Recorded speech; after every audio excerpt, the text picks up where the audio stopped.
Hello दोस्तों, भोजपुरी बवाल में आपका स्वागत है। आज के इस वीडियो में हम बात करने वाले हैं टॉप 3 भोजपुरी एक्टर के बारे में कि इन सभी एक्टर में अमीर कौन है। यही सब हम बात करने वाले हैं आज के इस वीडियो में। और आप लोग का जो भी फेवरेट एक्टर होगा कमेंट बॉक्स में अपनी राय ज़रूर बताइएगा। तो आइए बिना टाइम गंवाए वीडियो को स्टार्ट करते हैं। तो दोस्तों, तीसरे नंबर पर आते हैं दिनेश लाल यादव, जिनको जुबली स्टार के नाम से भी जाने जाते हैं।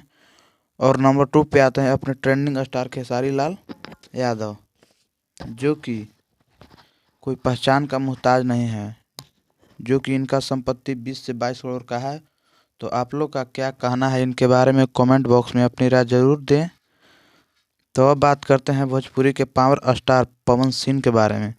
तो ये नंबर 1 पर आते हैं सभी स्टार में। तो इनका संपत्ति देखा जाए तो 32 से 35 करोड़ की है।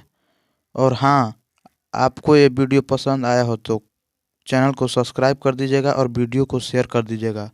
धन्यवाद।